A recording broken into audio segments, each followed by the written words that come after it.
Sup nerds, I'm Tom, and we're going to talk about Carnegie, which is probably one of the best games of the year. So now you know it's great. You probably don't need to watch the rest of the video. I mean, you probably should because I'm very funny.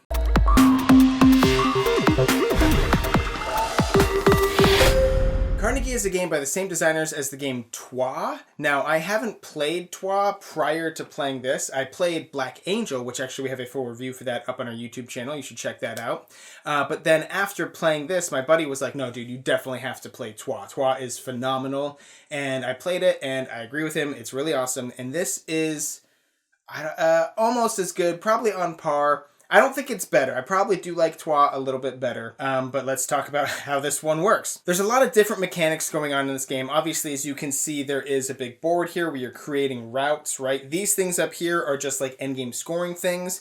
This is your action selection board over here, which is really interesting, and then your player board. I'll probably start off by talking about your player board because you have these really cool little things that can pull out here on the side, that's an incomey thing, so that's not it didn't really need to even be that you pull it out on the side, right? I mean, it's definitely the best way to do it. It's super cool, and it's functional, and it's a lot of fun.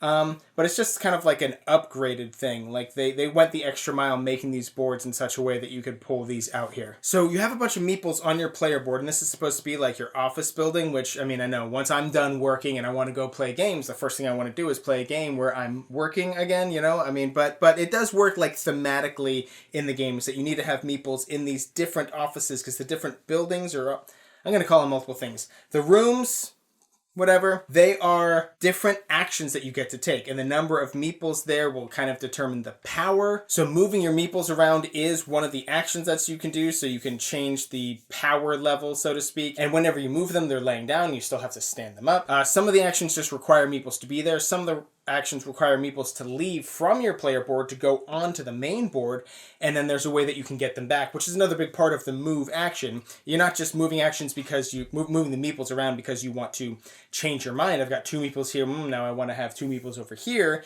It's because you're constantly losing them and gaining them, and they need to move around, and you need to manipulate them anyways. One of the action types will let you put more buildings onto your player board here, which are variations of the other action types. Another action will let you claim routes along the main board here. And then one really cool action is study points. And that is how you move things out here, right? How you uncover these. That's how you get more discs that you can place out here to claim the different routes. And this is also an income thing. Whenever you gain income, you will gain all of the uncovered spots. So actually, when you pull them out like this, you have to put a disc there to cover them. But then when you can claim routes, which is another action, you remove the discs and place them out here on the board, which reveals the incomey thing. And speaking of income, any of those times when an action would require you to take a meeple from here and place it out on the board, you're placing it out in the income section. So when you get income, that's when you pull your guys back, and you'll get the income based on the income area that they're in. There's 4 different sections. So you'll gain that income plus whatever is pulled out here. So there are a lot of steps. You do definitely want to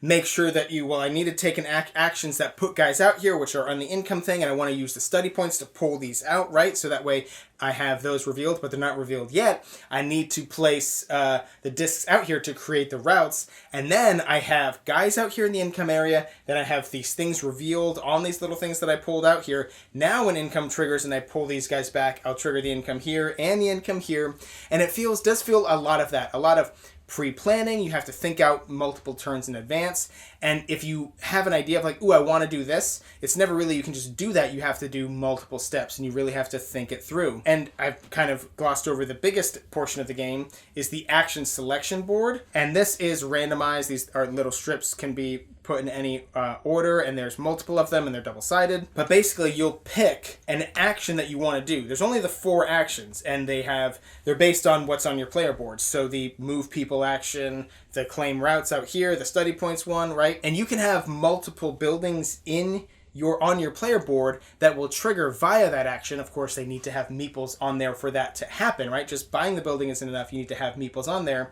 But if we say, okay, we're doing the study points action. Okay, cool. Well, I have 4 different buildings that will all gain me study points in various ways, and they're each stocked with meeples to whatever degree that would help me get to actually trigger those actions. So now I have 17 study points that I'm going to use to move this guy out, move this guy out, move this guy out. And then there's also on the actual board where the income area is, you can advance on the track there for points and for different income things. And, again, there's a lot going on. You definitely shouldn't be using this as a learn to play, but it should give you an idea of how the game works. But when you choose the action in those 4 categories, you're going to advance it forward. And that will also trigger the area that the income is going to happen in. Or if it's not an income that you're going to trigger, you could trigger what they call donations, which is just spending money to claim endgame scoring things. How many points you'll get for how many dudes you have on your board, or for how many buildings you've built, for the different routes and things like that. But everybody does the action when you pick. When it's your turn, I say, okay, so we're all doing the study points action. Then we all go, obviously I'd be first player, so I'd go first, right? So when it comes to, if I choose we're going to build routes out here, right? Okay, well then me going first matters. But because everybody does it, you could choose an action knowing that, well, I want to do X and Y, but I know you want to do Y also, so I'm just going to choose X because I know you're going to choose Y. Or you want me to choose Y, so I'm definitely not going to choose it. There's a little bit of meanness there that can definitely happen. But furthermore, you could be looking and saying, well, especially because I said there's a lot of pre-planning, right? You could definitely be looking at the board and saying, well, I want these things to happen in this order. I want to be able to spend my guys out here. I want to choose this action, which will spend the guys out here and put them in the income area, right? Because I want them to be there before we trigger that income.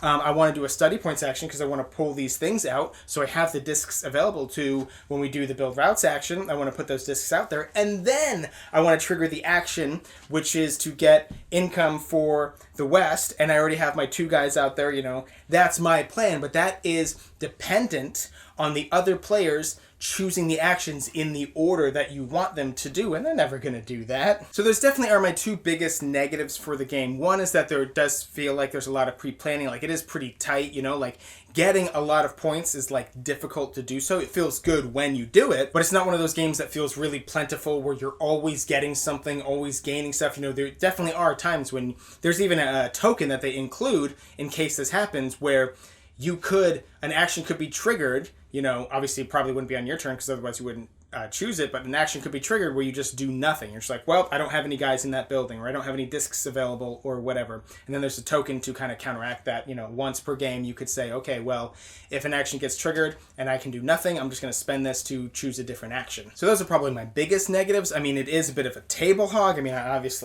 I didn't put the whole game out here, but this thing and the board, and your boards are huge. It takes up a big amount of the table. But if you've got a game topper, no problem! And it does take a while to play and to explain, and you probably want to go over all the different various buildings that you can build and stuff, for people who are really into this type of game. Really, if you clicked on this video because you're like, oh, I want to know more about Carnegie, well then, yeah, this is probably up your alley because this is a heavier Euro game, and it's going to appeal to an awful lot of people who like those crunchy, kind of dry, but really tight game. I am a big fan of the ones that feel really plentiful, where you're constantly getting stuff, right? Like Dice Forge, how you roll the dice every single turn and you're constantly gaining resources. And you could argue that, well, obviously you're taking an action every single turn, right? But just because somebody else chooses an action doesn't mean you'll be able to take it. Or like if they choose income for Midwest, you may be gaining not that much. You definitely will feel starved at certain points in the game. Or one of my buddies said, he's like, I always feel like I need the other resource. There's 2 resources. There's money and cubes. He's like, I either have tons of cubes and no money, or tons of money and no cubes, And there's like when you choose donation, the cost goes up every time. The very first donation you pick will be $5, then 10, then 15, then 20, and so on. And there's a lot of different donation spots. So I even tell people, I'm like, look, you don't want to feel bad if other people are making donations and you aren't. Oh, they're getting endgame scoring points and I'm not. Well, yeah, but there's a lot of different donation times. So maybe on the first 3 times that action is triggered, they're putting donations, but then they can't afford it anymore. And then on the last 3 times, you're making donations because now you've built up your money and you can afford it. So overall, it is really good. It's really fun, but it's very thinky. It's, a lot of pre-planning, all those things that I said, meaning that I don't think it's for everyone, right? It's not like a game that I think is going to be just a smash hit where where it just flies off the shelf, like Wingspan or whatever, where it hits with pretty much everybody. This does have a smaller segment of the population that I think will enjoy it the most. And if it sounds like you're in that segment of the population, then I'm going to put a purchase link to this game in the description box down below. I highly recommend you check it out. Also down there, check out Game Toppers. I already talked about them. And definitely subscribe to our channel so you'll never be bored.